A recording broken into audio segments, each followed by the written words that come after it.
Bueno, les doy la bienvenida a todos ustedes de parte del Núcleo de Astronomía de la Universidad de Portales. Mi nombre es Erika, soy coordinadora de difusión y les debo decir que estoy muy contenta del interés que han mostrado en esta charla. También un poco asustada, debo decirlo, pero en el fondo entiendo que en realidad es un tema muy interesante y debo decir personalmente que como conozco al charlista, sé que también el charlista vale la pena porque explica muy bien, algo que en realidad es muy complicado. Así que bueno, como ustedes ya sabrán, después de esta charla tenemos una actividad de observación con nuestro telescopio. Esto va a ocurrir acá en este mismo edificio, el sexto piso. Así que cuando terminen la charla les voy a pedir que vayan o subiendo por las escaleras o los ascensores de este lado hasta el sexto piso y van a encontrar la terraza. También como avisé por las redes sociales, había una amenaza ahí de nube como viniendo del oeste. Así que dependemos de la naturaleza básicamente, pero esperamos que cuando nosotros subamos todavía no lleguen esas nubes y podamos ver la luna que va a estar casi llena, Júpiter, que ya está por desaparecer detrás del Sol, así que hay que aprovechar de verlo, y el maravilloso Saturno, que si alguno de ustedes no lo ha visto por telescopio, les cuento ahora ya que les va a cambiar algo en el cerebro cuando lo vean. A mí me cambió algo en el cerebro y yo ya estaba estudiando licenciatura en física, imagínense. Bueno, perdón. Ahora entonces los voy a dejar con el decano de la Facultad de Ingeniería y Ciencias UDP, don Rodrigo Garrido, quien va a presentar a nuestro charlista de hoy.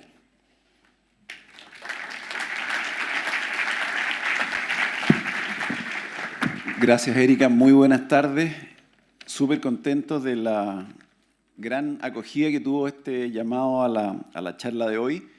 Hay gente incluso afuera y hay una sala también en paralelo, entiendo, que va a mostrar esta presentación. Yo lo que quería hacer, primero agradecerle a Gonzalo y presentarles a ustedes a Gonzalo Palma, quien obtuvo su doctorado en Cosmología y Física de Altas Energías en el Department of Applied Mathematics and Theoretical Physics de la Universidad de Cambridge en Inglaterra en julio de 2006. Posteriormente realizó investigaciones postdoctorales en el acelerador de partículas más grande de Alemania, que es el Deutsche Elektronensynchrotron de Hamburgo, y en el Lorentz Institute de la Universidad de Leiden en Holanda. Actualmente, Gonzalo es profesor asociado en el Departamento de Física de la Facultad de Ciencias Físicas y Matemáticas de la Universidad de Chile y participa activamente en actividades de difusión científica como las globalmente conocidas Nerd Nights, cuya versión chilena ha contado con su presencia más de una vez. Sus áreas de investigación incluyen gravitación, física de alta energía, supersimetría, con un énfasis en cosmología teórica. Ha hecho contribuciones importantes en las áreas de inflación cósmica, supergravedad y cosmología en teoría de cuerdas. Hoy Gonzalo viene a hablarnos de un tema de investigación tan fascinante como actual, donde nuestra concepción del universo podría verse completamente modificada, en un escenario donde aparece el concepto de multiverso como una posibilidad. Somos fluctuaciones cuánticas, tú, yo y el universo. Los dejo entonces con Gonzalo Palma. Muchas gracias. Muchas gracias.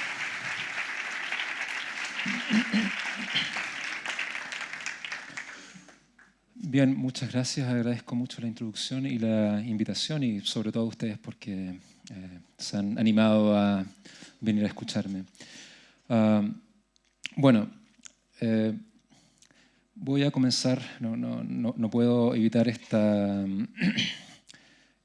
ciutiquería y comenzar con una cita de Mark Twain, que a mí me representa mucho y creo que es muy lúcida en expresar en qué consiste la ciencia.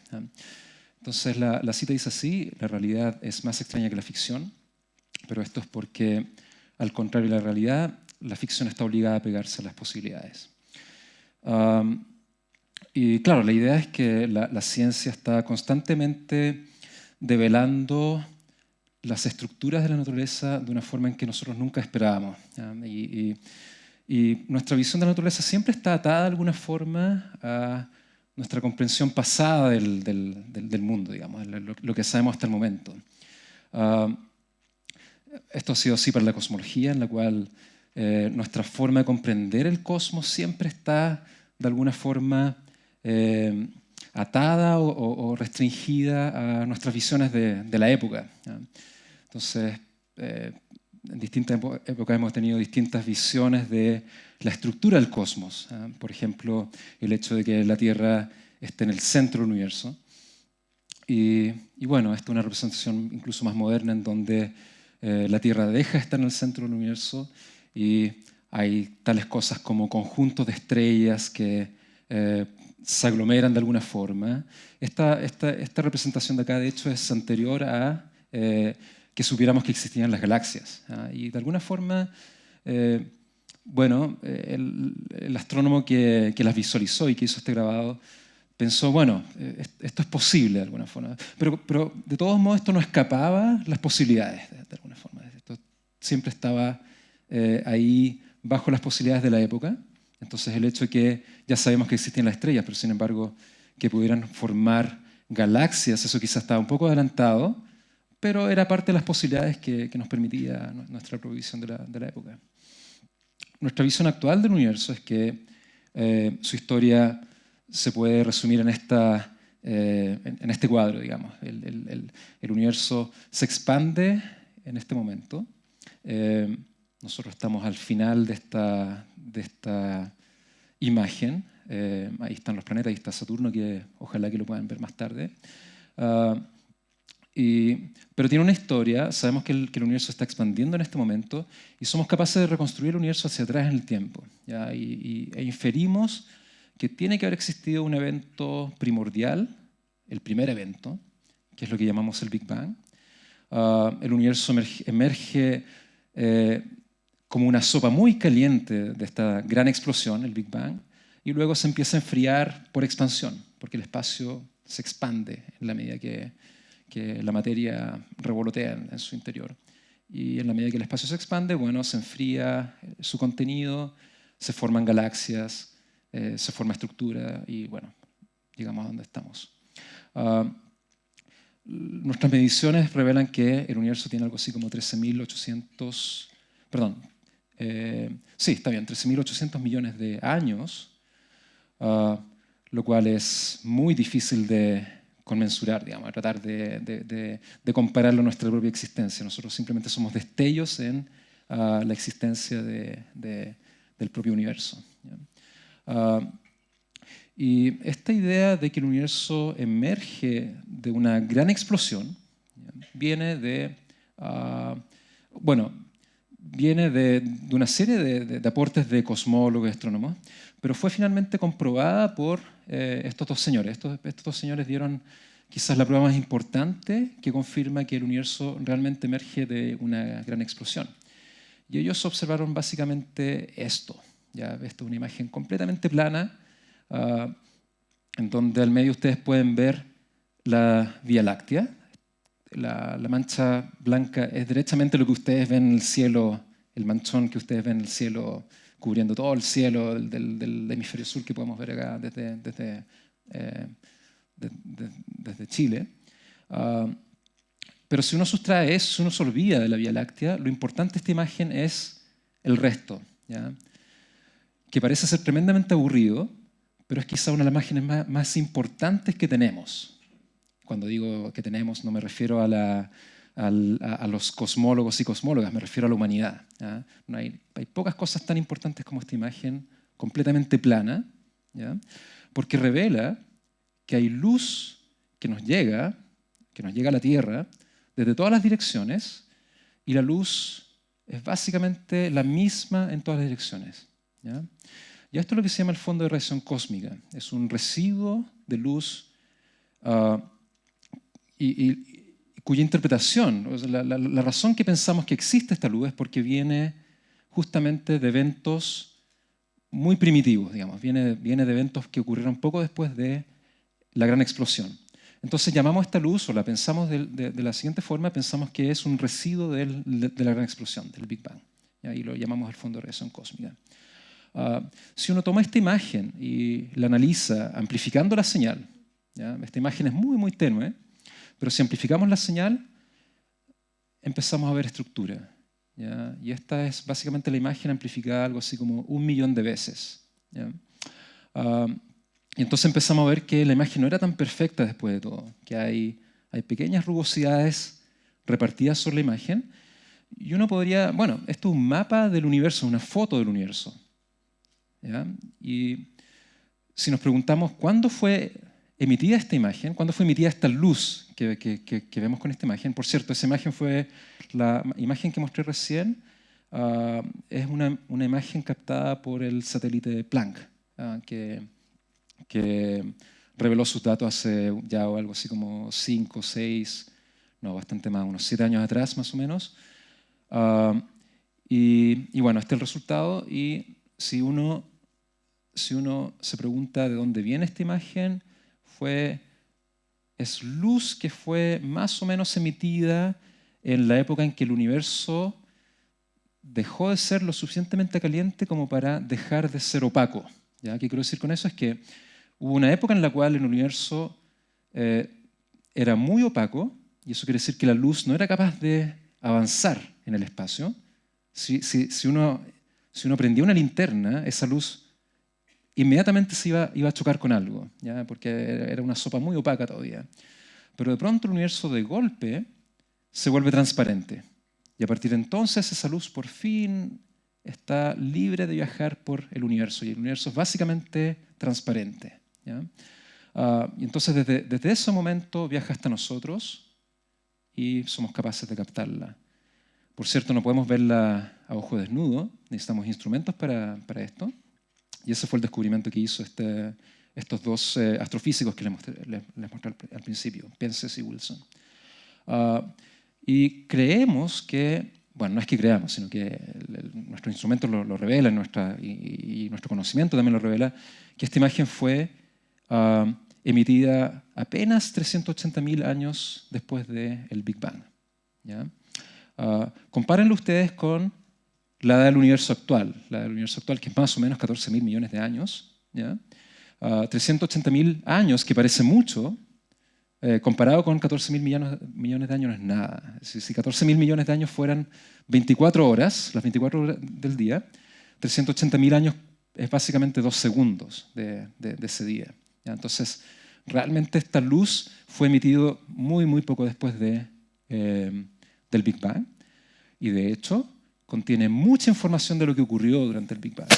Entonces, lo que voy a tratar de contarles en esta charla, lo que continúa en esta charla, es cómo, gracias a esta imagen, que ya les dije, es una de las imágenes más importantes que existen, somos capaces de reconstruir lo que ocurrió en el instante mismo del Big Bang. Y no solo eso, sino que creemos que somos capaces de aventurarnos a decir qué es lo que ocurrió antes del Big Bang, ¿ya? Y eso básicamente es el gran cuadro que tenemos hoy por hoy sobre el universo. Y espero que les revele que efectivamente la realidad supera por lejos nuestra imaginación, nuestra capacidad de concebir cosas. Y todo gracias a la ciencia. Bien, entonces volvamos a la imagen, y lo que trataré de contarles entonces es qué es lo que aprendemos al básicamente reconstruir la aparición de esta imagen en el universo. Por cierto, ya casi no existen, pero digamos, las teles antiguas con antena, digamos, son capaces de captar un cierto porcentaje de esta señal que llega a todas partes. Entonces, recuerden, esta señal realmente llega desde el universo hasta nosotros, básicamente en la misma intensidad desde todas partes, ¿ya? Y la tele, cuando ustedes sintonizan un canal, bueno, cuando no sintonizan un canal, sino que cuando dan con un canal que no existe, ustedes ven este ruido en la tele, y algo así como el 5% de ese ruido es esta señal, ¿ya? Para que lo tengan en cuenta. Y es luz es la primera luz que existe, ¿ya? No, antes de eso simplemente había luz, pero no era capaz de viajar. Y desde entonces, desde el universo es transparente, llega hasta nosotros y acá está. Entonces esta es la imagen más antigua que podemos tener en nuestras manos. Bien, entonces déjenme ir a lo más básico, ¿ya? Y esto también con la intención de sorprenderlo, en el sentido de que nuestra visión actual de la realidad va mucho más lejos de lo que uno podía haber imaginado por su propia cuenta. nuestro entendimiento actual de la naturaleza es que los constituyentes más básicos es lo que llamamos campos, ¿ya? Ojo, no partículas. Antiguamente pensábamos en la física que los constituyentes más básicos eran las partículas, ¿ya? Pero hoy por hoy entendemos que lo más básico que existe son los campos, ¿ya? Nada es más básico que un campo. Creemos que hay cosas más básicas que un campo, pero todavía no las entendemos bien. Y entonces, por ahora, lo mejor que entendemos de la naturaleza es que los constituyentes más básicos son los campos. La idea de campo fue concebida por primera vez por uno de los grandes físicos de la historia de la física, Faraday, quien él ya era un señor de bastante edad cuando se le ocurrió, cuando concibió con más claridad la idea de los campos. Y en aquella época, los físicos de la época ya pensaban, bueno, ya Faraday ya está viejo, ya no va a aportar más, y realmente lo marginaban por eso, venía con sus ideas locas de los campos, ¿ya? Entonces acá Faraday estaba muy frustrado porque no era capaz de convencer a la comunidad de su idea de los campos, ¿ya? La otra cosa es que Faraday también leía muy mal con las matemáticas, era un tremendo físico, pero no tenía una formación sólida en matemáticas, entonces le costaba mucho transmitir ideas con matemáticas, porque no tenía el lenguaje, ¿ya? Hasta que apareció un joven físico de Escocia, Maxwell, quien logró básicamente hacer realidad la idea de los campos en la matemática, le dio una realidad matemática, y así los otros físicos pudieron comprender con precisión a qué se refería Faraday. Entonces fue Maxwell quien básicamente reivindicó Faraday. Faraday hasta sus últimos días hizo grandes aportes a la física, pero fue Maxwell quien finalmente de alguna forma reivindicó esta idea alocada de los campos. Y entonces Maxwell es quien concibe matemáticamente esta idea del campo electromagnético, por ejemplo. Yo creo que todos ustedes han escuchado hablar de la noción de campo electromagnético, ¿ya? Aquí tienen una imagen, por ejemplo, bueno, la anterior era un campo magnético, por decirlo, que es la idea original de Faraday, pero acá tiene una imagen preciosa, a mi gusto, del campo magnético de la Vía Láctea. Esta es una imagen también captada por el mismo satélite que captó la imagen anterior, el Planck, ¿ya? Pero esta es una imagen más interesante quizás para los astrofísicos que para un cosmólogo, que revela cómo se reparten las líneas de campo. Y los campos son eso, básicamente, son unas entidades que permean el espacio y que de alguna forma convive con la materia que existe ahí e interactúa con la materia. La idea de campo, después de Maxwell, la idea de campo fue refinándose, ¿ya? Y hoy por hoy, la gran teoría que tenemos en la física es lo que se denomina la teoría cuántica de campos, ¿ya? La historia es muy larga, pero con el tiempo los físicos fueron capaces de tomar la idea de campos y entender bien cómo las partículas cobraban existencia en el marco de los campos. Y entonces, hoy por hoy, la gran teoría que tenemos, ya les dije, es la teoría cuántica de campos, y entendemos que una partícula es, de alguna forma, una manifestación de un campo, ¿ya? Las partículas entonces son lo que en esta teoría llamamos fluctuaciones cuánticas de campos, ¿ya? Todos ustedes están hechos de partículas, pero en realidad las partículas son manifestaciones de algo más fundamental que son los campos. Entonces sería justo decir que en realidad ustedes más que partículas son expresiones de los campos. De alguna forma son fluctuaciones de campos. Y hago referencia al título de la charla. Entonces, por ejemplo, acá está, uno podría pensar que el espacio en el que vivimos está permeado por esta propiedad que llamamos campo. Y en este caso, aquí tenemos, por ejemplo, el campo electromagnético, ¿ya? Entonces, la luz, o si ustedes quieren una partícula de luz, a eso lo llamamos un fotón. Un fotón no es más que una pequeña fluctuación, ¿ya?, del campo, una pequeña onda, o si ustedes quieren una pequeña olita. Ustedes pueden pensar en esto como si fuera una superficie de agua. Y entonces, si ustedes agitan el agua, van a crear ondas, y esas ondas, estoy haciendo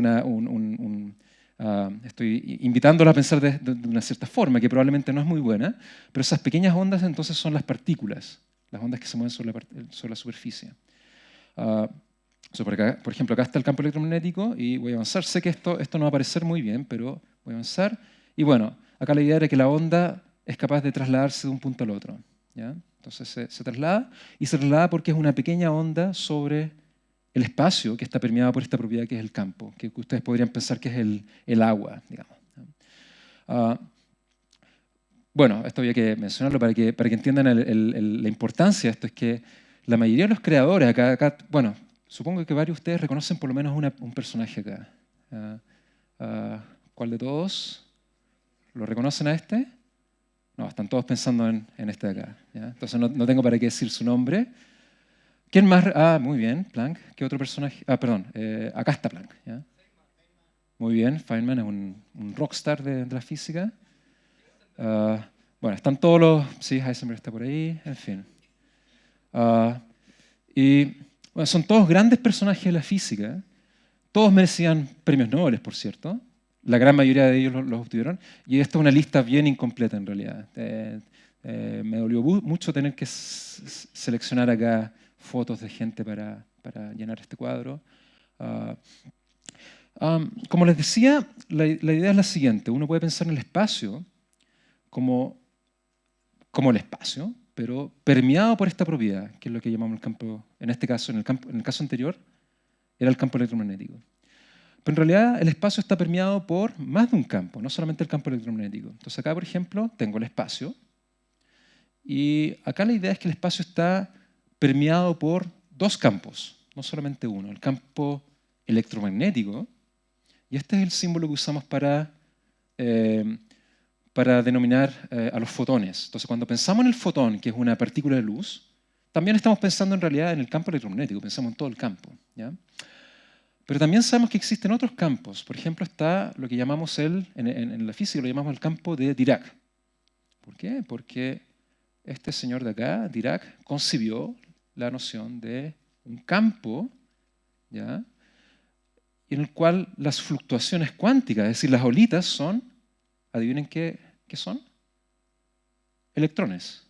Entonces los electrones también son ondas, de alguna forma, que son causadas por el campo electrónico, el campo Dirac. Entonces hay algo así como un mar también, o un campo, digamos, como el agua, digamos, como una superficie líquida, en el cual las onditas son, de hecho, las partículas que llamamos electrones.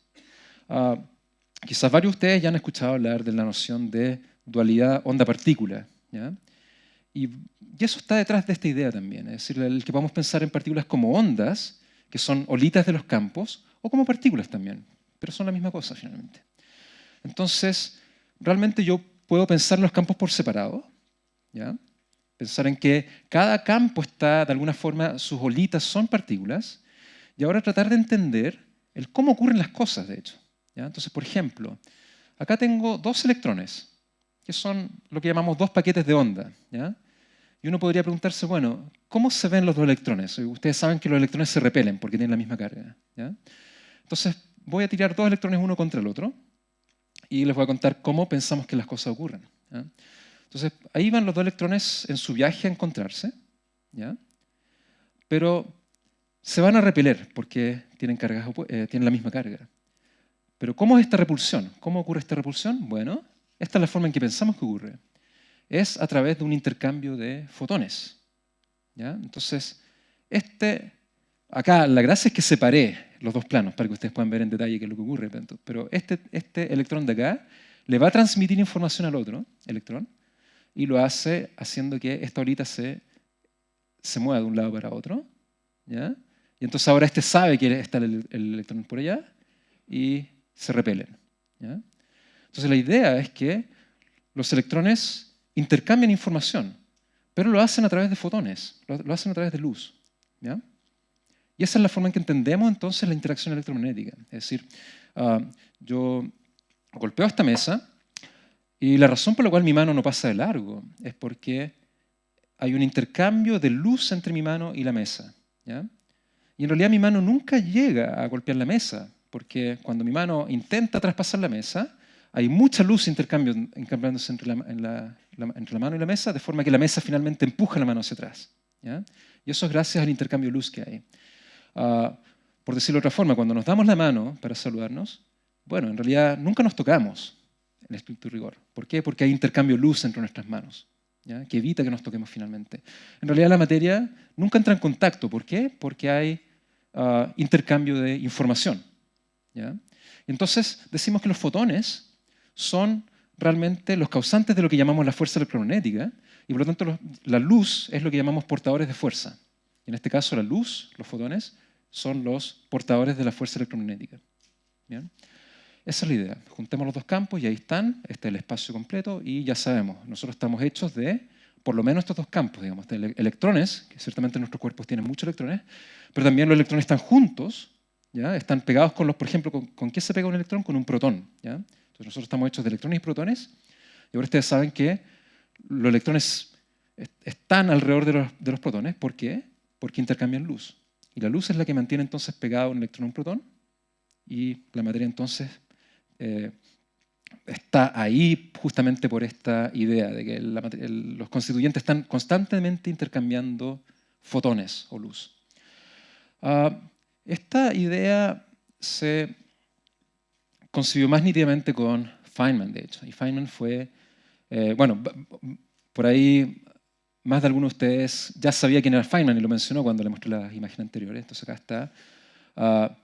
Y Feynman tenía esta característica que era un genio completamente desatado, tenía una personalidad digamos, muy exuberante, pero al mismo tiempo, cuando era muy joven, tenía todas estas ideas brillantes que nadie le lograba entender, digamos, y los físicos más, de alguna forma más tradicionales simplemente no eran capaces de entender lo que Feynman decía. Entonces Feynman se dedicaba a hacer estos dibujos, por ejemplo, en la pizarra, y después los traducía a fórmulas y hacía predicciones. Y era capaz de predecir cosas que los otros físicos muy difícilmente eran capaces de comprobar, ¿ya? Esa es la genialidad de Feynman. Hasta que finalmente, con el tiempo, la comunidad científica fue entendiendo bien lo que hizo Feynman y hoy por hoy las ideas de Feynman son completamente estándar, digamos. A veces las enseñamos en los años más tardíos porque es física muy complicada y muy compleja, pero sin embargo, hoy por hoy todo físico teórico es capaz de aprender este tipo de cosas. Entonces, por ejemplo, déjenme contarles lo siguiente. Acá tienen ustedes, es la misma idea anterior, si se fijan. Acá tienen un electrón que emite información, ¿ya? Y lo hace a través de un fotón. ¿Se acuerdan? Entonces esa es la idea original, que vienen dos fotones, pero vienen dos electrones e intercambian un fotón. Entonces acá está el electrón que venía y entonces emite un fotón y este fotón presumiblemente va a ser captado por otro electrón, por ejemplo, ¿ya? Entonces esto es lo que se llama un diagrama de Feynman, ¿ya? Y en particular esto es lo que se llama un vértice, ¿ya? Y un vértice es como uno de los ladrillos elementales de lo que se llama la teoría cuántica de campos, ¿ya? Cuando conocemos un vértice somos capaces de hacer cálculos, ¿ya? Y primero hacemos dibujos y después tomamos esos dibujos y los transformamos en números, de alguna forma. Entonces, por ejemplo, déjenme poner la flecha del tiempo para que logren visualizar lo siguiente, ¿ya? Acá viene un fotón. Fíjense lo extraño que resulta esta explicación. Acá está el tiempo. Entonces, ¿qué significa esto? Que acá el fotón está moviéndose, digamos que este es el espacio, ¿ya? Entonces acá el fotón avanza hacia adelante en el tiempo, ¿ya? Como todos nosotros, pero luego decide emitir ¿dije fotón o electrón? Quería decir electrón. Pero el electrón decide emitir un fotón hacia adelante en el tiempo, pero luego el electrón decide irse hacia atrás en el tiempo, ¿ya? Suena extraño, pero así lo pensaba Feynman, de hecho, ¿ya? Pues bien, ya les dije, eso es lo que llamamos un fotón. Y el electrón, el campo electrónico, sabemos que tiene dos variedades, ¿ya? Electrones que tienen carga positiva y electrones que tienen carga negativa, ¿ya? Ahora, ustedes conocen bien los electrones que tienen carga negativa, esos son los habituales, ¿ya? Los electrones que tienen carga positiva les tenemos un nombre levemente distinto, es lo que llamamos positrones, ¿ya? Entonces, acá está el positrón. Y no los pensamos por separados en realidad, son ambos partes del campo de Dirac o el campo eléctrico, ¿ya? No pensamos en el electrón como una unidad sola, digamos. Tiene que ser pensado junto a su hermano, el positrón. Entonces acá están en conjunto. Y la idea es la siguiente, que el electrón, si avanza hacia adelante en el tiempo, y decide, por ejemplo, emitir un fotón, y por lo tanto el electrón de pronto se empieza a marchar hacia atrás en el tiempo, fíjense, esto es un electrón viajando hacia atrás en el tiempo, en realidad eso es lo que entendemos como un positrón. Un positrón es un electrón que está yendo hacia atrás en el tiempo. ¿Ya? Suena extraño, pero esa es la realidad. ¿Ya? Eso es lo que entendemos en la física moderna sobre la realidad. Entonces, lo que parece ser algo distinto a un electrón, porque tiene carga opuesta, en realidad no es más que el electrón que está viajando hacia atrás en el tiempo. ¿Ya? O viceversa, si hubiésemos descubierto antes los positrones, habríamos dicho que estos son los que viajan hacia adelante en el tiempo y son los electrones los que realmente viajan hacia atrás en el tiempo. Realmente da lo mismo en la flecha del tiempo. Si uno viaja hacia adelante en el tiempo, el otro por definición es la misma partícula, pero que viaja hacia atrás en el tiempo y la percibimos como una partícula con carga positiva. Si el electrón, en lugar de haber decidido ir hacia atrás en el tiempo, hubiese emitido el fotón, pero continúa viajando hacia adelante en el tiempo, bueno, lo seguimos viendo como un electrón. ¿Ya? Entonces, esta es la idea básica de lo que llamamos un vértice. Un vértice conecta, ya sea un electrón con un positrón con un fotón, o un electrón con un fotón. ¿Ya? Esa es la idea. Y no olviden que todas estas son representaciones de lo que llamamos campos, finalmente. ¿Ya? Y ustedes están hechos de estas cosas, digamos. Ustedes están hechos de esto, y la razón por la cual ustedes están constituidos de materia es porque la materia interactúa una con otra y lo hace a través de este tipo de vértices. ¿Ya? Y los vértices son los ladrillos fundamentales de la física, de la teoría cuántica de campos. ¿Ya? Es lo que usamos para entender absolutamente todo. Por esto Feynman fue acreedor del premio Nobel, por cierto. Entonces, por ejemplo, este es el mismo cuadro que les mostré hace un rato atrás, digamos, con los campos azules y el hilo amarillo. ¿Ya? Entonces, el hecho que dos electrones quieran acercarse, ¿ya? Y acá está el tiempo, entonces ustedes ven dos electrones acercándose, y bueno, se van a repeler. ¿Por qué? Porque intercambian un fotón. Y luego, como los dos electrones siguen avanzando en el tiempo, entonces siguen siendo electrones, no son positrones, y se repelen. ¿Ya? También puede haber sido que, en realidad, intercambian un fotón y un electrón sale para otro lado, y así, de esta manera. Era una opción. Y en realidad, cuando pensamos en el proceso completo, decimos que las dos cosas ocurren al mismo tiempo. ¿Ya? Y esto es propio de la mecánica cuántica. ¿Ya? En la mecánica cuántica, dos cosas pueden ocurrir al mismo tiempo. ¿Habían escuchado hablar de eso alguna vez?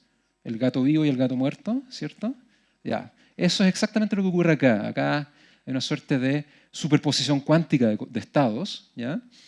Y esto es lo más propio de la cuántica, el hecho que dos cosas que al final no podemos comprobar cuál es cuál, digamos, ¿ya? Se superponen. ¿Ya? Y esto es cuántica, entonces. ¿Ya? Otro ejemplo, acá tenemos, por ejemplo, un electrón que va a interactuar con un positrón. ¿Ya? Bueno, ustedes ya lo saben. No es que en realidad vaya a colisionar un electrón con un positrón. Esto también puede ser entendido como un electrón que en cierto momento decide ir hacia atrás en el tiempo. ¿Se dan cuenta? Si lo piensan bien, desde nuestra perspectiva, nosotros estamos haciendo el experimento, nosotros vemos un electrón y vemos un positrón. Y como nosotros percibimos la flecha del tiempo en una dirección, entonces vemos el electrón que se acerca y el positrón que se acerca y colisionan. No tenemos la posibilidad de ver el electrón que avanza hacia adelante en el tiempo y después retrocede hacia atrás en el tiempo, porque nosotros vamos viendo cortes de tiempo. ¿Se dan cuenta? Entonces este es un cuadro que nos ofrece la teoría. ¿Ya? Es una forma de representar cosas. ¿Ya? Y nosotros, lamentablemente, como nosotros percibimos una dirección del tiempo, estamos limitados a ver un positrón y un electrón colisionando. ¿Ya? Pero bueno, ya sea que colisionen o que el electrón decide marcharse atrás en el tiempo, lo que puede ocurrir es que emitan un fotón, que tiene toda la energía del evento anterior, y luego ese fotón puede volver a decaer en un electrón y un positrón, que también puede ser entendido como un positrón que viene desde adelante hacia atrás en el tiempo y después decide cambiar su dirección. ¿Ya? Tenemos varias formas de ver la misma cosa, en otras palabras.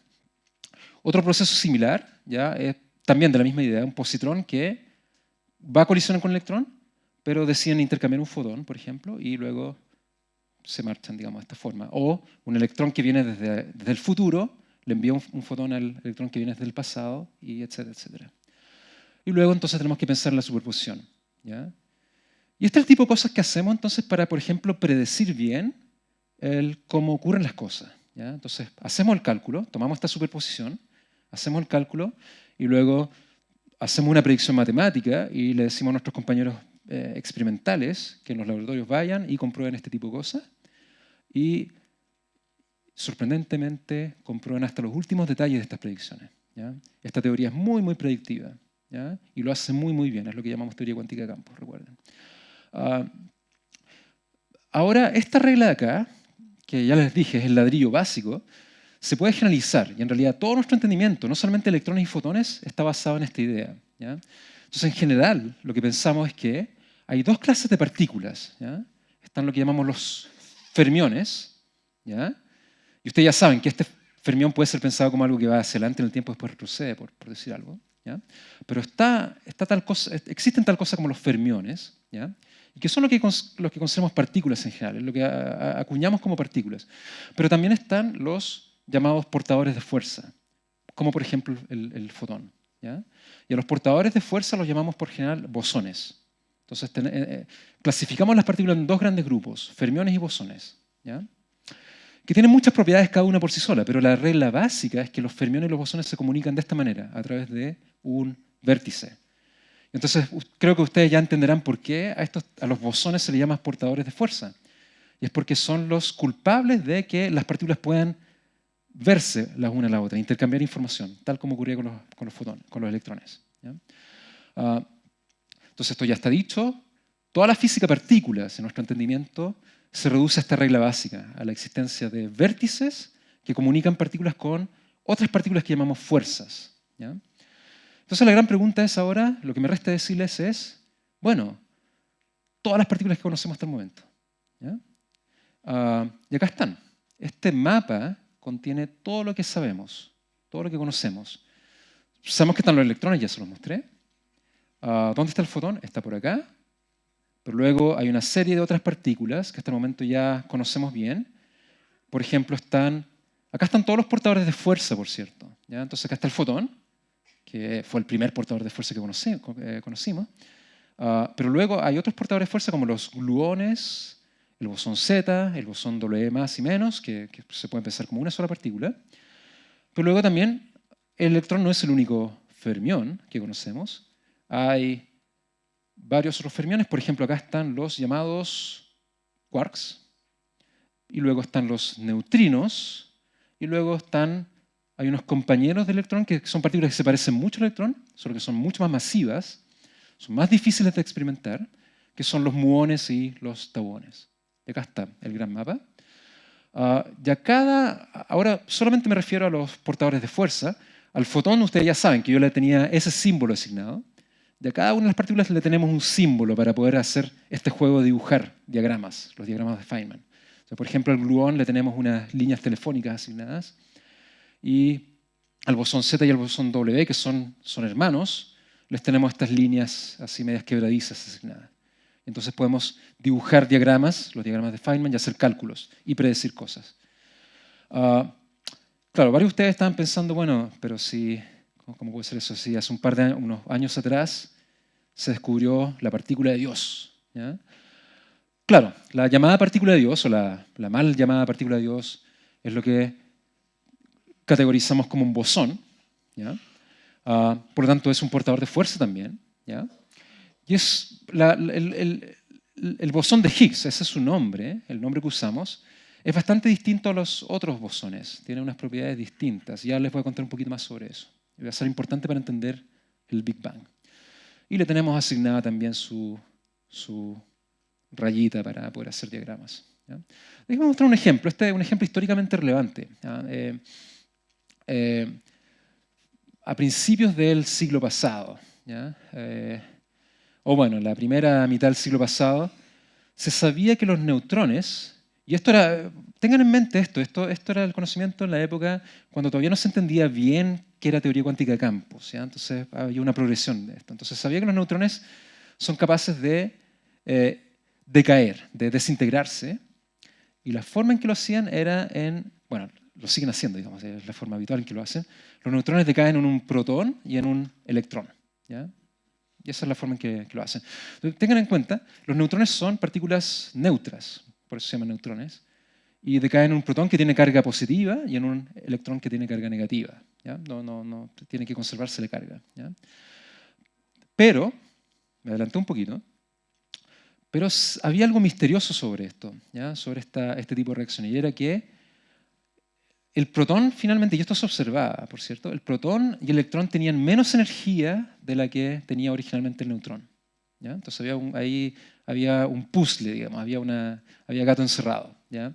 ¿Cómo puede ser posible que la energía inicial que tiene el neutrón finalmente se repartía en el protón y el electrón y hubiera energía que se perdiera? ¿Ya? Entonces, en la época mucha gente, muchos físicos y físicas llegaron con teorías muy exóticas, pero quien resolvió el puzzle fue Pauli, ¿ya?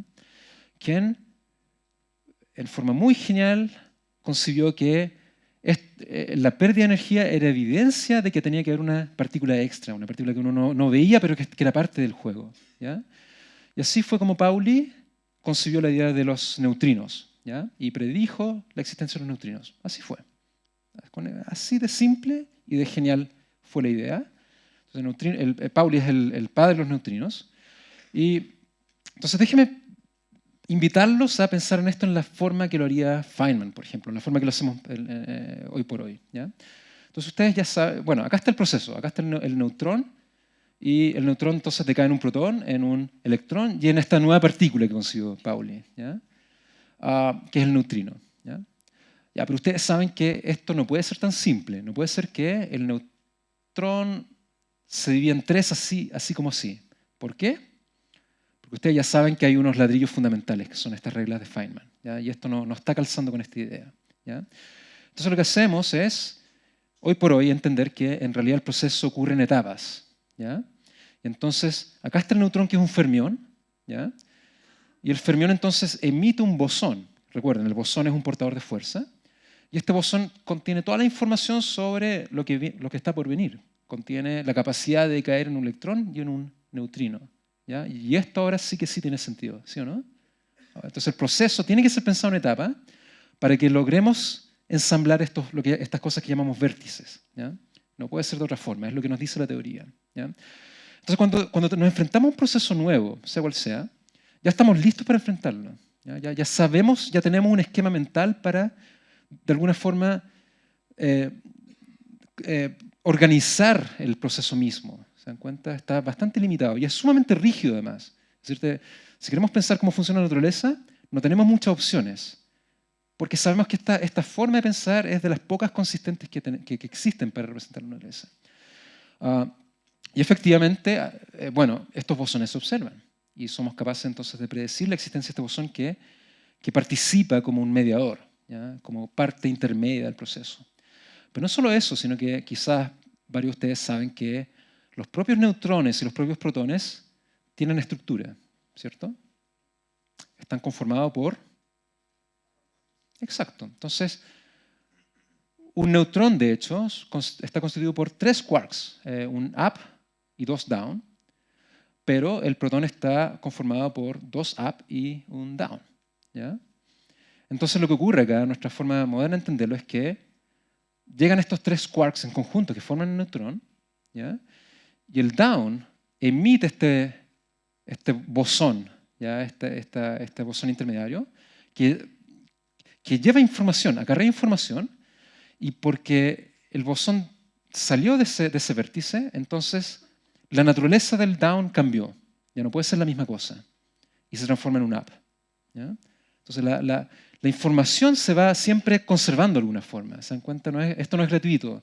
El down no puede seguir siendo un down si es que emitió un bosón W que después va a decaer en otras cosas. Y de alguna forma ustedes lo pueden anticipar. ¿Por qué? Porque ustedes sabían que el electrón tiene carga negativa y el protón tiene carga positiva. Entonces, sea lo que sea que salga acá, tiene que llevar esa información de la carga. Tiene que quitarle carga negativa al neutrón para que ahora lo que va quedando acá, que es lo que llamamos un protón, tenga carga positiva. ¿Se dan cuenta? Hay balance. ¿Ya? Bueno, solo eso. Acá, si lo piensan bien, acá hay algo raro, digamos, algo que no funciona. ¿Cómo puede ser posible que un up y 2 downs vayan en paralelo, digamos, como si nada? Bueno, no es tan simple. En realidad, hay intercambio de información entre los propios quarks. y ahí están los gluones. ¿Se acuerdan la línea de teléfono? Entonces son los gluones los que hacen que los quarks estén pegados unos con otros y formen partículas como protones y neutrones, ¿ya? Y por eso se llaman gluones. En español serían los pegamentones de alguna forma, mantienen pegados a los quarks, ¿ya? Y aprecien esto, de que al final este vértice, este ladrillo fundamental se repite acá. ¿Se dan cuenta? Acá viene un quark e intercambia un gluón para allá, pero sigue siendo un quark, digamos. Y entonces al final, ustedes ven, acá está lo que se llama el decaimiento beta, por cierto. Y está completamente desglosado en estas ideas básicas. Esto que todo tiene que ser pensado en términos de ladrillo fundamental, que son 2 fermiones y un portador de fuerza, un bosón. Y está repetido acá en todas partes, ¿ya? Pues bien, déjenme volver a la idea del electrón, ¿ya? Entonces, ya les dije que un electrón tiene carga positiva y carga negativa, lo que llamamos el electrón y el positrón. ¿Ya? Perdón, al revés, el positrón y el electrón. Pero además tiene una estructura adicional. ¿Ya? Creo que esto nunca lo había contado antes, así que vamos a ver cómo me resulta. Y es lo que uno llama la quiralidad. ¿Ya? Resulta que el electrón puede ser pensado no solamente como que tiene carga positiva y negativa, sino que además parte del electrón le gusta girar hacia un lado.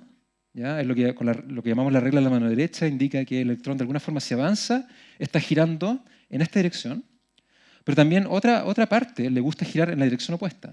¿Ya? Entonces ya esa propiedad le llamamos quiralidad. Si hacemos quiralidad positiva es porque está girando en esta dirección y si tiene quiralidad negativa está girando en la dirección contraria. ¿Ya?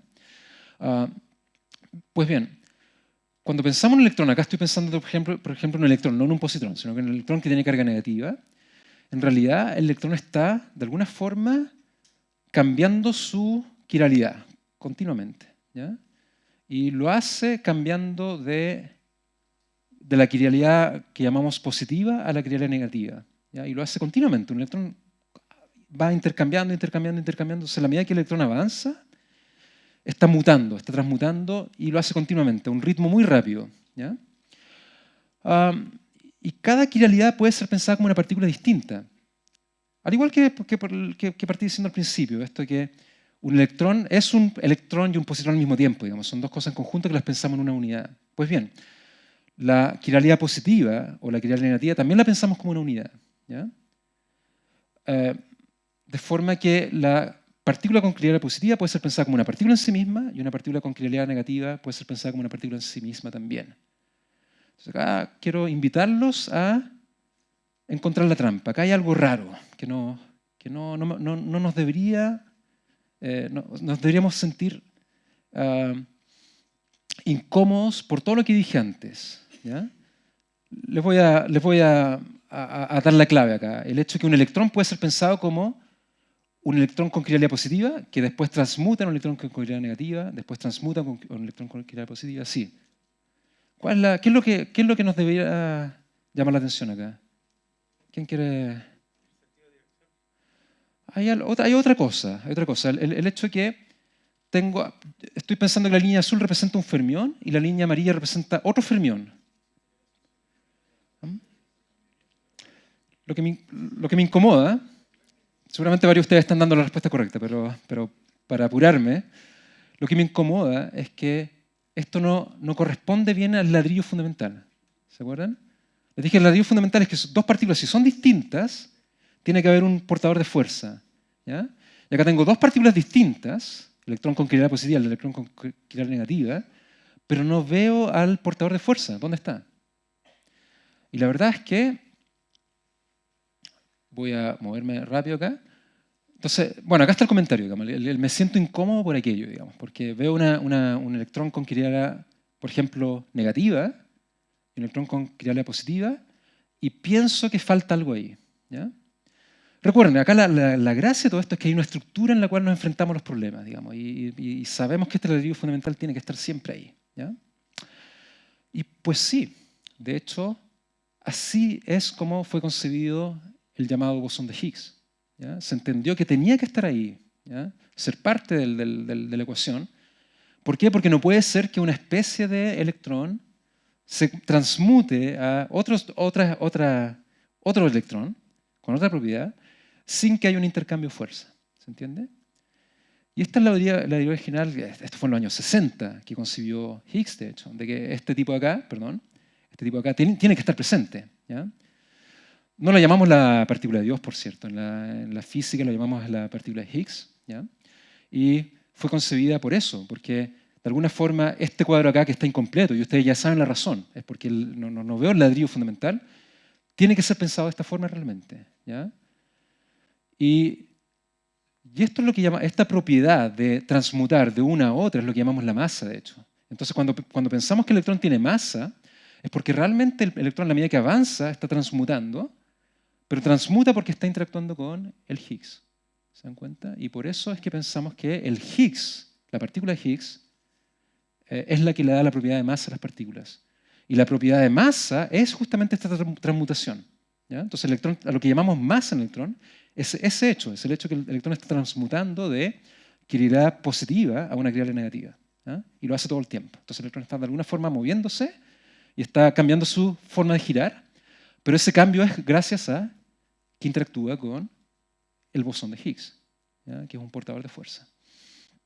En realidad es un poquito más interesante porque el bosón de Higgs tiene una propiedad que no tiene ningún otro portador de fuerza, y es el que el bosón de Higgs puede congelarse, ¿ya? Entonces, de alguna forma, se puede mantener rígidamente. Es decir, el bosón de Higgs efectivamente tiene un valor rígido acá, ¿no? Es como si se hubiera congelado, ¿ya?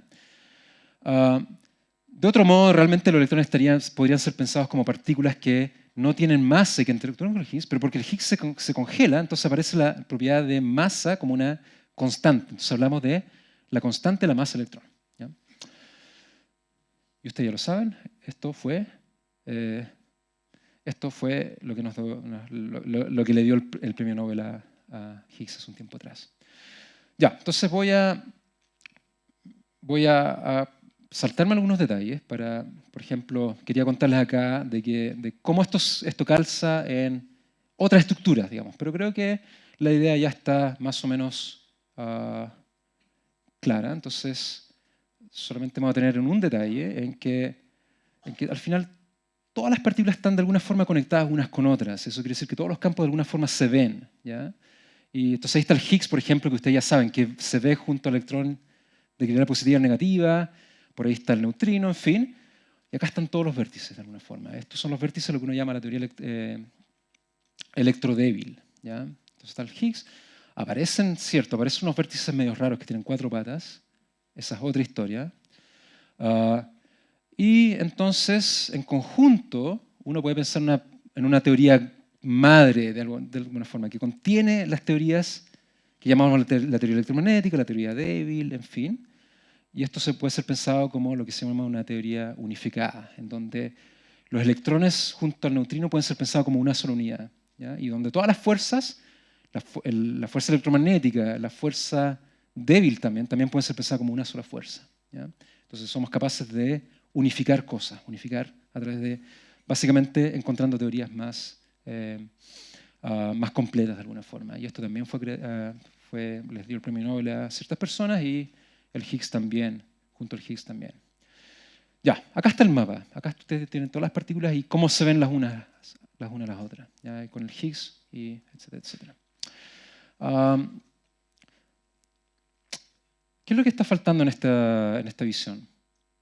Hay un campo del cual no has hablado todavía. El campo de la gravedad. Entonces, uno de los grandes problemas que tenemos es que no hemos sido capaces de incorporar a este cuadro el campo gravitacional. Sabemos que es un campo también, pero el campo gravitacional lamentablemente no se deja entender de esta forma, ¿ya? No se deja, lo que decimos, no se deja cuantizar, ¿ya? Sabemos que el campo gravitacional existe y es la forma en que entendemos son los fenómenos gravitacionales, pero lamentablemente no tenemos todavía una teoría que permita juntar gravitación con mecánica cuántica, ¿ya? Acá está mi pobre imaginación sobre lo que podría representar un espacio-tiempo cuantizado de alguna forma. Sin embargo, de acá viene la conexión con el Big Bang.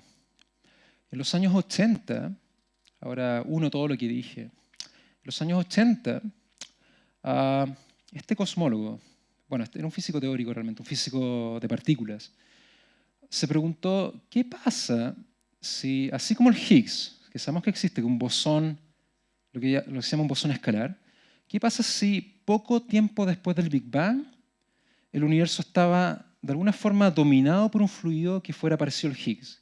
Y recuerden, la propiedad del Higgs es que se puede congelar. Entonces él se preguntó, ¿qué pasa si hay un campo escalar, un portador de fuerza, pero que se puede congelar y que se haya congelado pocos instantes después del Big Bang? Y lo que ocurre es fantástico. El espacio-tiempo empieza a expandirse y ese periodo es lo que llamamos inflación. Alan Guth es el padre de la teoría de la inflación cósmica. Y resulta que el espacio se expande, pero las fluctuaciones cuánticas, es decir, sus partículas, empiezan a emanar, como si fueran parte del proceso de descongelación del campo. Entonces, el campo Higgs, este campo raro, que no es necesariamente el Higgs, está ahí, y en la medida que se descongela, no sabemos cómo llegó a congelarse, pero en la medida que se descongela, empieza a liberar fluctuaciones cuánticas, empieza a liberar partículas, ¿ya? Y el cuadro que acabo de mostrar ahí les permite visualizar eso. El espacio está expandiéndose constantemente y brotan las fluctuaciones cuánticas, ¿ya? Esa teoría estaba mala, de hecho, ¿ya? Pero fue después refinada por una serie de otros cosmólogos que vinieron después son contemporáneos de Alan Guth. Y la teoría moderna que tenemos, que es debida al refinamiento, es que en realidad la cosa es más fascinante todavía. Este campo que está congelado, si es que estaba ahí realmente, ¿ya?, tiene que haber estado presente antes del propio Big Bang. Entonces lo cambiamos de lugar. Ya no ocurre después del Big Bang, sino que lo ponemos antes del origen del propio universo, ¿ya? Entonces entendemos que antes del origen del universo, el universo tiene que haber estado congelado, ¿ya?, con un campo, habitado por un campo que es parecido al Higgs. Al campo lo llamamos el inflatón, por cierto, ¿ya? Entonces el inflatón es el campo que está ahí congelado y que empieza a liberar sus partículas, ¿ya?, sus fluctuaciones cuánticas. Y porque está antes del Big Bang, en realidad lo que ocurre es que en la medida que se va descongelando y van surgiendo las fluctuaciones cuánticas, están naciendo universos, ¿ya? Entonces nuestro entendimiento moderno de nuestro universo es que nuestro universo es uno de tantos universos que pueden haber emanado de este periodo que ocurre antes del Big Bang. Entonces el Big Bang simplemente denota el punto en el cual nuestro universo emerge de este mar de inflación, en donde está el inflatón congelado y que libera de a poquito su energía. Y lo hace entonces a través de creando universos, ¿ya? Entonces, ahí está lo prometido en el título de la charla. Todos somos fluctuaciones cuánticas, de aquello los convencí al principio, pero no solamente nosotros, sino que el universo también es un producto de fluctuaciones cuánticas de tal cosa como el campo de Higgs. Perdón, sigo diciendo el campo Higgs, el campo inflacionario. Y entonces, a ver, esto no es un antojo, no es que a Alan Guth se le haya ocurrido que tiene que haber algo así como un inflatón al principio del universo, ¿ya? Es lo que nos permite entender justamente el por qué existen estas pequeñas rugosidades en el fondo de radiación cósmica, ¿ya? Las rugosidades del fondo de radiación cósmica, estas pequeñas inhomogeneidades, son debido justamente a las fluctuaciones cuánticas que ocurren durante inflación. Son parte del proceso. Entonces, son la evidencia de que antes del Big Bang el universo tiene que haber sido eminentemente cuántico y dominado por un campo que es el inflatón, por un portador de fuerza.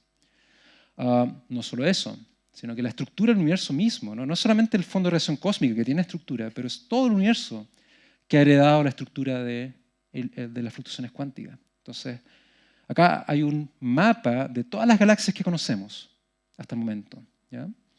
Falta mucho por llenar, pero noten ustedes que hay una estructura levemente, es como una telaraña, ¿sí o no? Hay vacío, y esas son las fluctuaciones cuánticas, son producto de las fluctuaciones cuánticas que quedaron grabadas en el universo. Acá hay una reproducción con un computador de justamente eso, la estructura del universo que queda grabada. ¿Por qué queda grabada? Por las fluctuaciones cuánticas. Entonces, nuestro cuadro puede ser completado, quizás no por la gravitación, pero sí por lo menos por un nuevo compañero, que es lo que llamamos el inflatón. Tengo 2 minutos más. 2 minutos más, lo prometo. Bien, porque acá está el golpe para ustedes, ¿ya? si es que hasta el momento esto no había sido traumático. Ya les dije que antes del Big Bang tiene que haber tal cosa como un periodo inflacionario. Bueno, y esto ya lo dije en realidad, que en la medida que la inflación va ocurriendo, el propio proceso de la inflación va creando universos y los universos emanan como producto de estas fluctuaciones cuánticas. Entonces, en realidad, ¿cuántos universos hay? Lo más probable es que sean infinitos. ¿Ya? ¿Qué propiedades tienen los universos? No lo sé. Conozco las propiedades de este universo, no las de los otros. Puede que los contenidos del otro universo sean otras partículas y otras fuerzas, de hecho. Ustedes lo saben, cuando yo digo fuerza, estoy hablando de ciertos tipos de partículas. Puede que estos universos no tengan el campo electromagnético siquiera, puede que no tengan electrones, pero tengan otras partículas. ¿Por qué? Porque existen otras partículas que no conocemos y el inflatón fue capaz de producir esas partículas al final cuando esos universos aparecieron. Otra posibilidad es que al cabo de la historia de nuestro universo empecemos un nuevo periodo de inflación. Y creo que ustedes lo saben, hay algo que se llama energía oscura. Y la energía oscura está haciendo que el universo empiece a expandirse aceleradamente de nuevo. Está empezando a inflarse de nuevo. Y por lo tanto, en realidad hay un proceso cíclico en el cual el universo aparece, se enfría, es dominado por energía oscura, empieza a expandirse de nuevo y comienza la inflación de nuevo. Después surge otro universo y así. Entonces, es lo que llamamos un universo cíclico. Y una tercera posibilidad, entre muchas otras en realidad, estoy seleccionando algunas, es que cuando una estrella colapsa, en una supernova por ejemplo, o sea, libera su energía en forma de supernova y es capaz de colapsar en un agujero negro, en realidad el agujero negro es solamente un revestimiento de un proceso en el cual se está generando nueva inflación cósmica. Entonces, al interior de un agujero negro hay tal cosa como inflación cósmica. Y entonces realmente al interior de un agujero negro aparece un universo completo. ¿Ya? El espacio está tan curvado al interior de un agujero negro que uno pensaría no hay espacio para un nuevo universo. No, hay infinito espacio. ¿Ya? El agujero negro no nos permite acceder a él. Bueno, a menos que ustedes quieran saltar a él, está bien. Pero lo que no permite es intercambiar información. Entonces, una persona del nuevo universo jamás se va a enterar de la persona que vio el universo colapsar. ¿Qué hice?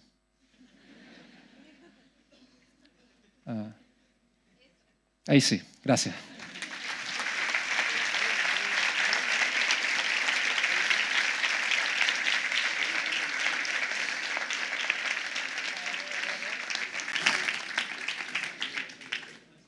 Aló, aló, aló, aló, aló. Ahí sí. Bueno, imagino que tendrán alguna que otra pregunta. ¿Sí? Bueno, vamos a darle la oportunidad entonces de hacerle algunas preguntas al charlista. Les voy a pedir sí que no se extiendan demasiado porque se tiene que ir luego, no tiene mucho tiempo para quedarse acá.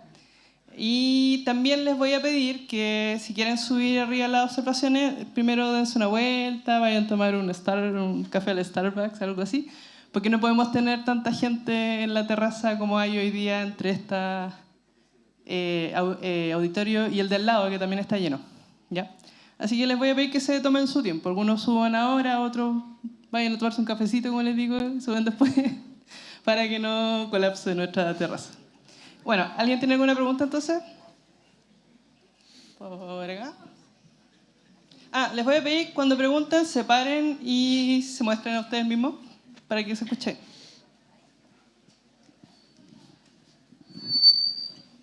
Hola. Hola. Soy súper ignorante con respecto al tema, pero tengo esta duda. ¿Dónde calza la teoría de la supersimetría dentro de estas tres posibilidades de realidad universal?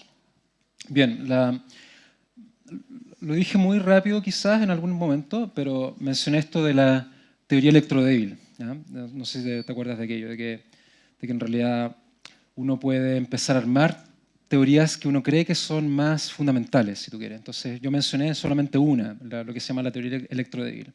Lo que sí me alcancé a mencionar con justicia es que la teoría electrodébil contiene a la teoría electromagnética y contiene lo que se llama la teoría de las fuerzas débiles. ¿Ya? Y entonces es como una teoría madre. ¿Ya?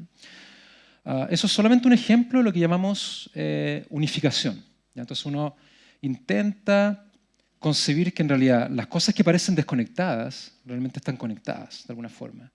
El primer gran ejemplo de unificación es debido a Newton, por ejemplo. Newton se dio cuenta que la caída de una manzana, por graficarlo de una forma clásica, es lo mismo que el movimiento de la Luna alrededor de la Tierra. Son el mismo fenómeno. No hay nada que haga que los fenómenos sean distintos, ¿ya?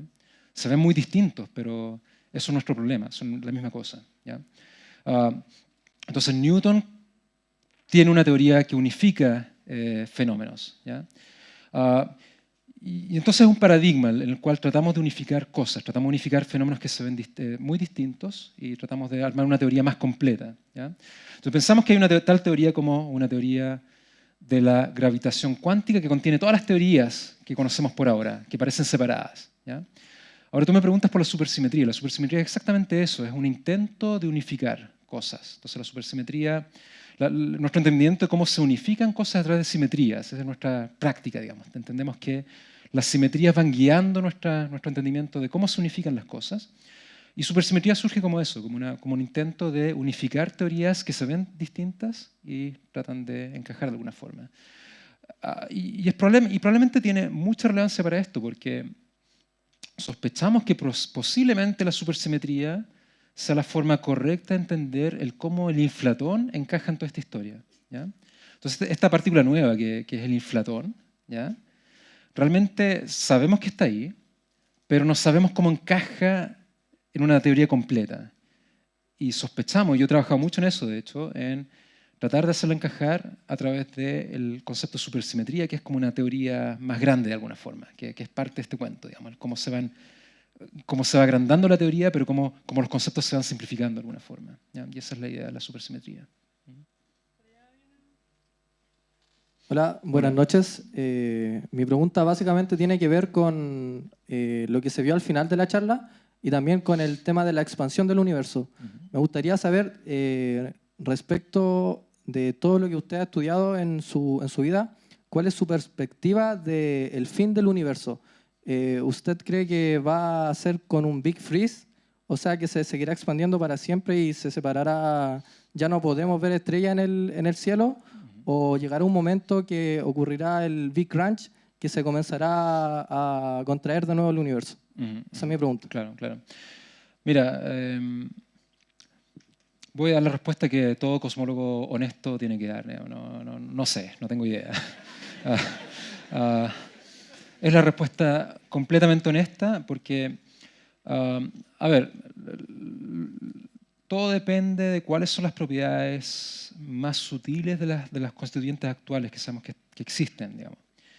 Y sabemos que existe, o sospechamos que existe, hay que comprobarlo bien todavía, sospechamos que existe esto que llamamos la energía oscura, ¿ya?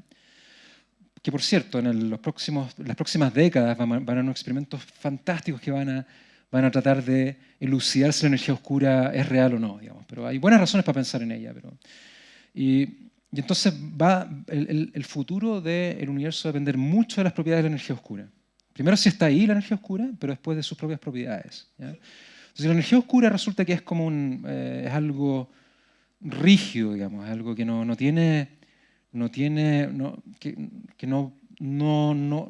cambia en el tiempo. Entonces, lo más posible es que en ese escenario el universo simplemente continúe expandiéndose, y no solo eso, sino que se va a expandir cada vez más rápido, va a empezar a acelerarse, hasta que finalmente, como tú ya lo dijiste, nadie va a ver nada en el fondo, no vamos a ver galaxias. La Andrómeda continúa acercándose a nosotros y vamos a formar una sola galaxia con Andrómeda, y no solo eso, sino que otras galaxias van a unirse al cuento, pero mucho más tiempo después, estamos hablando de miles de millones de años, nuestra galaxia futura, que va a ser una mezcla entre la Vía Láctea y Andrómeda y otras más, va a quedar sola, ¿ya? En ese escenario. Y después de eso, esta galaxia va a perder, va a radiar, va a ir perdiendo energía porque irradia, simplemente libera fotones. Tal cual, con estos procesos, digamos, empieza a emanar fotones y finalmente la galaxia en mucho tiempo va a quedar en nada. Van a haber solamente agujeros negros, pero esos propios agujeros negros van también a radiar, lo que se llama radiación de Hawking, y va a quedar nada. Y ese es el escenario que yo creo que es el más conservador, el que todos pensamos que es el más probable. Pero como te digo, va a depender mucho de las propiedades de algo que todavía está por medirse. Y otros escenarios, también el Big Crunch también podría darse, etcétera. Francesca. Hola, Hola. Gonzalo.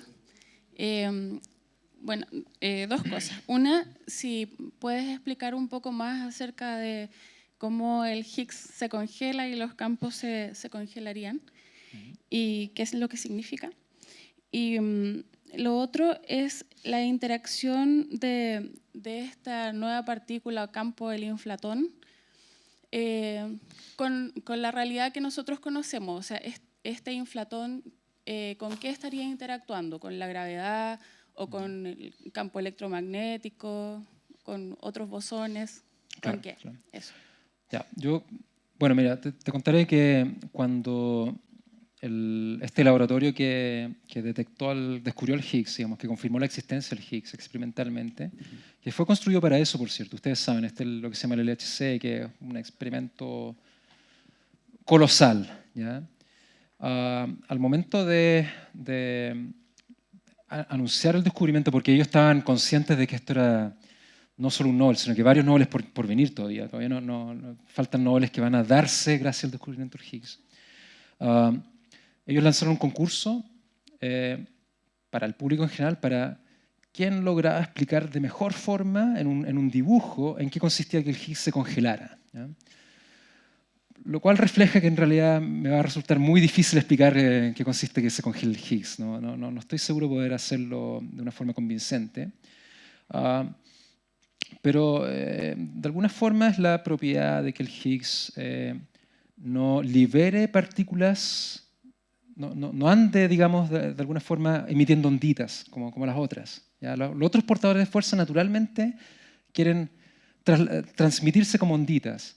Y por eso digo que el Higgs se congela, porque en el hielo, las ondas, digamos, no hay ondas de agua, digamos, está el hielo ahí congelado, digamos. Entonces el Higgs tiene esa propiedad de ser rígido, digamos, su valor, digamos. Entonces no se anda liberando como en forma de ondas. Y en verdad debo admitir que no soy capaz de explicarlo mejor. Hay un concurso por ahí y quizás es mejor ver los dibujos que ganaron el concurso, digamos. Y ellos en esos dibujos explica de mejor forma en qué consiste que el Higgs se congele, ¿ya? Lo que sí quiero decir claramente es que no tiene nada que ver con Dios. Él es un hombre desafortunado y no hay ninguna relación, por el contrario. Tu segunda pregunta era el acoplamiento, cómo el inflatón se comunica con otras partículas. Es una gran pregunta abierta y la verdad es que, y en eso estamos en el fondo, gente como yo estoy, a lo que me dedico al día a día es tratar de entender mejor este proceso de inflación, ¿ya? Y una de las grandes preguntas que tenemos abiertas todavía es, ya, entendemos el mecanismo básico que es inflación y es cómo esto, digamos, cómo esto tiene que ocurrir previo al propio origen del universo, el propio Big Bang y este tipo de cosas, más o menos la entendemos bien. Pero todavía estamos muy lejos de entender cómo el inflatón se conecta con el resto de las partículas que conocemos. Y es lo que necesitamos todavía entender, una de las grandes preguntas abiertas, que es una invitación a los jóvenes a meterse a la ciencia en realidad. Así, la gracia de la ciencia es que tenemos muchas preguntas abiertas. Entonces esa es una de las preguntas que está completamente abierta y todavía no entendemos ni siquiera cómo atacarla bien. Está muy abierta. Es tan difícil esa pregunta que todavía escogemos resolver otros problemas más fáciles todavía. Y después, en la medida que entendamos cosas más simples, ir por esa pregunta que todavía está ahí esperando ser respondida. Entonces, sabemos que tiene que estar acoplado, pero todavía no sabemos los detalles de cómo. Y entonces, cómo el Higgs, por ejemplo, puede transmutar en otras partículas, así como mostré ejemplos, por ejemplo. Hola. La duda que yo tenía era, como dentro de todo este marco de los campos y el bosón de Higgs y todo, ¿en qué momento entraban partículas como los gravitrones o los taquiones? Ya, entonces gravitones y taquiones. Los gravitones son lo que esperamos que sea la manifestación del campo gravitacional. Es decir, así como el fotón es la partícula que manifiesta la existencia del campo electromagnético, ¿ya? Nosotros sabemos que el campo gravitacional existe, pero todavía no sabemos si la partícula existe. Pero a esa partícula que todavía no sabemos si existe o no, la llamamos el gravitón. Ya le tenemos el nombre puesto, por lo menos, ¿eh? Lo que tenemos que entender bien todavía es la naturaleza más básica del gravitón, es decir, cómo efectivamente se propaga. se descubrieron recientemente las ondas gravitacionales, ¿cierto?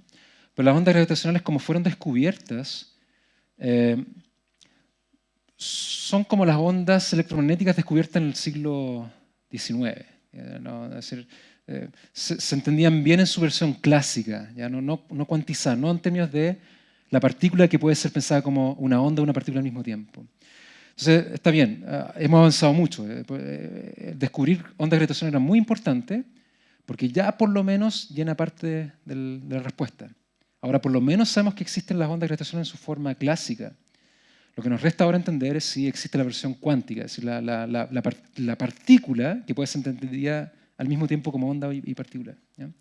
Y esa es la parte que todavía no entendemos bien, pero ya está, o sea, está concebida de todos modos. O sea, la entendemos bien, o sea, no hemos comprobado que exista realmente, ¿ya? Pero para allá va la cosa. Es decir, algo que no mencioné y lo tengo que mencionar, y es que inflación entre estas cosas que libera. Recuerden que les dije que libera fluctuaciones cuánticas que son las culpables de todos nosotros, digamos. Al final, esas son las fluctuaciones en las cuales estamos hechas. Entre las cosas que ocurren también es que se liberan ondas gravitacionales durante inflación, ¿ya? Y esas ondas gravitacionales quedan grabadas también en el fondo de radiación cósmica, presumiblemente. Entonces, lo que estamos haciendo ahora es tratar de observar mejor todavía el fondo de radiación cósmica para ver trazas de las ondas gravitacionales durante inflación. Y si llegamos a observar esas ondas gravitacionales, entonces sería una confirmación muy segura de que los gravitones existen de verdad, los gravitones en su versión cuántica, porque no tenemos ninguna otra explicación a esas trazas, que están anticipadas. ¿Y por qué digo que lo tengo que decir? Es porque Chile es el epicentro de esa búsqueda, ¿ya? Todos ustedes saben que Chile es el epicentro de la astronomía a nivel mundial. Lo que quizás no saben es que también es el epicentro de la cosmología a nivel mundial. Lo que pasa es que los experimentos son muy distintos. No son estos observatorios preciosos con lentes gigantes. No, son unas cajas miserables que están ahí tiradas en alguna parte del desierto, pero que están ahí esperando observar estas ondas gravitacionales de alguna forma grabadas en el cielo, ¿ya? Observando el fondo de radiación cósmica. Y quizá alguno de ustedes recordará que hace algo así como 5 años atrás, un grupo de un experimento del Polo Sur, nuestra competencia de alguna forma, afirmó que habían detectado esas ondas gravitacionales, pero que a los pocos meses después tuvo que retractarse, ¿ya? Si se hubiese confirmado, era un premio Nobel seguro, era un descubrimiento muy, muy grande y era la confirmación de la existencia de los gravitones en el fondo, ¿ya? Y bueno, tú me habías preguntado sobre los taquiones. Los taquiones son también partículas de la misma, son un poquito más aburridas, pero son partículas que se pueden propagar a una velocidad mayor que la luz y sabemos que no existen, digamos, no pueden existir de alguna forma. Buenas tardes. Mi pregunta es sencilla, tiene que ver con la charla. ¿Por qué el electrón tiende a cambiar de movimiento? O sea, es por su propia naturaleza, pero esa propia naturaleza tiene alguna explicación. Porque la explicación que tú dabas era por qué cambiaba el movimiento. Segunda pregunta tiene que ver con el espacio cuántico. En esta charla cabe en la explicación, porque si la materia o la partícula, ¿cierto? Al cambiar emiten energía, la energía podría crear partículas y antipartículas como electrones y positrones y eliminarse en sí mismo y hacer el espacio vacío al que le llama espacio cuántico. ¿Eso es aprobado hoy en día? Totalmente. Gracias. Totalmente. Es de lo más estándar que hay en la física teórica. Que yo a veces pienso, bueno, esto hay que contarlo más seguido, digamos, el pensar que un positrón puede ser concebido como un electrón que está viajando hacia el tiempo. Estoy seguro que es fascinante. Cuando yo lo escuché por primera vez, yo estaba pero vuelto loco. Es decir, y cuando después fui entendiendo que era, digamos, que la matemática de la naturaleza es así, digamos, que la naturaleza es así. Claro, es emocionante, digamos, que al final nuestra forma más primitiva de concebir la naturaleza no tiene nada que ver con cómo la naturaleza se organiza realmente, digamos, y que al final percibimos cosas que están muy lejos de ser como se constituye de verdad. Y por lo tanto la única forma que tenemos de comprobar esta idea es ir y crear estos experimentos monstruosos y colosales que empiezan a revelar esta estructura. ¿Ah? Entonces, esta estructura de la cual hablé, de, por ejemplo, partículas yendo hacia atrás en el tiempo, hacia adelante, en fin, es la forma estándar de entender cómo ocurren las cosas a nivel más fundamental. Y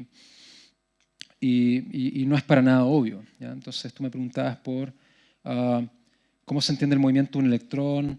Bueno, en principio, tal cual como lo dije, en el sentido que un electrón cambia de movimiento, digamos, cambia su dirección de movimiento porque emite un fotón. Ahora, lo que no podemos hacer es explicar lo que no expliqué bien quizás es que en realidad no es solo un fotón, sino que esto ocurre infinitas veces en un proceso. Es decir, un electrón se acerca al otro y está todo el tiempo intercambiando fotones, ¿ya? Puede que en la charla haya dado la impresión de que es solamente un fotón el cual se intercambia de un lado para otro. En realidad es una forma pictórica de entender la situación, pero en realidad en la medida que el electrón se acerca al otro electrón, están todo el rato intercambiando fotones. Entonces ese intercambio infinito de fotones finalmente se entiende como un proceso que es la interacción electromagnética. Digamos, que hay tal cosa como un potencial de Coulomb, si es que ese nombre tiene algún sentido, en el cual describe que los electrones se repelen, ¿ya? Entonces, muchas de las cosas que mostré con dibujitos, en realidad solo son reflejo de algo mucho más complicado, pero que se traducen en reglas matemáticas después de todo y que logran predecir cosas bien, bien espectaculares. Bueno, como son más de las 8, vamos a tomar una sola pregunta más. Y me la habían pedido por acá. Y después los invito, como les digo, a subir a la terraza o a darse una vueltecita antes de subir a la terraza. Hola, gracias. Mi nombre es Gabriel, soy estudiante de Derecho. Nada relacionado, pero me interesa mucho el tema. Bueno, ahora ya conoces las leyes, claro, sí. Inmutables. La importante. Bueno, mi duda era que cuando se mostró había una especie de diagrama que mostraba una especie de vértices también relacionados a este tema del campo inflacionario, en donde tú hablaste de entonces el inflatón como partícula. Y pensé entonces que bueno, el diagrama que se mostraba en donde estaba el campo inflacionario era muy similar, por ejemplo, al que aparecía como ese, no el anterior. Ese. No, atrás. Atrás. Bueno, atrás. era otro. Ya, voy a dejar ese. Ya. Entonces, bueno, tenía la duda de que si, por ejemplo, el inflatón podría tener algunas propiedades similares, por ejemplo, al electrón, con este tema de cuando tienen interacción con un bosón, y me preguntaba cuál era el bosón en el caso del inflatón, y claro. cómo qué sucedía, por ejemplo, cuando interaccionaba, y cuál era bueno, eso. Sí. No, de acuerdo. En realidad el inflatón sería un bosón, no un fermión. Es decir, el inflatón es más un portador de fuerza que una partícula fermiónica, ¿ya? Entonces, en realidad, si tú quieres, el inflatón se parece más a un fotón, a la manifestación del campo electromagnético, que al electrón en esa analogía, ¿ya? Es de esa parte del grupo, digamos. Recuerda, hay fermiones y bosones, sí. Y el inflatón pertenece a los bosones, ¿ya? Por lo que entendemos. Entonces la pregunta es, en realidad, bueno, si el inflatón es un portador de fuerza de qué partículas, ¿ya? Y esto se parece mucho a la pregunta de por allá, digamos, el cómo ocurre que el inflatón finalmente se convierta en cosas que experimentamos hoy día, que son electrones y de lo que estamos hechos. Y eso va a depender de mucho de qué es el portador de fuerza el inflatón. Por ejemplo, podría ser que el inflatón sea un portador de fuerza también para electrones. Distinto al fotón, pero que sea un portador de fuerza adicional. Y si fuera así, entonces el inflatón podría crear electrones y positrones, digamos. Podría decaer en protones y positrones, en electrones y positrones. No lo sabemos, la verdad, no lo sabemos, y eso va a depender de los detalles de la teoría.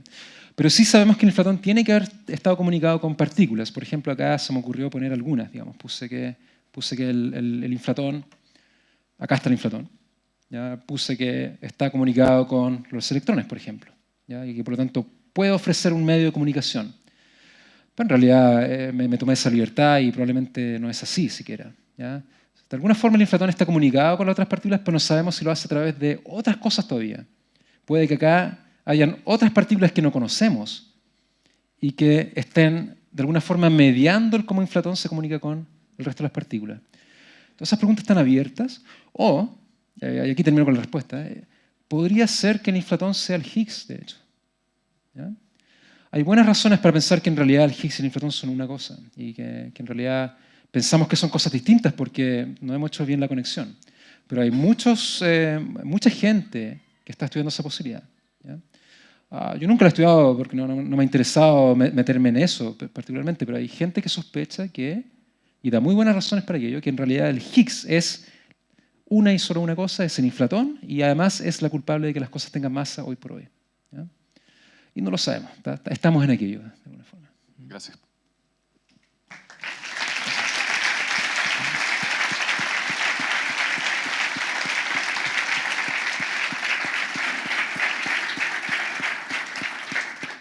Bueno, quiero agradecer a nuestro charlista por estar acá, para hablarnos de todas estas cosas. Yo escuché algunas expresiones cuando hablaba de que el agujero negro podía crear un universo. Pasan esas cosas, así que me alegro que hayan pasado acá. Y ahora, como les digo, los invito entonces a subir a la terraza. Si quieren se dan una vuelta. Tenemos hasta las 10 de la noche para estar observando los telescopios, así que no se preocupen con respecto a la hora. Y muchas gracias por venir.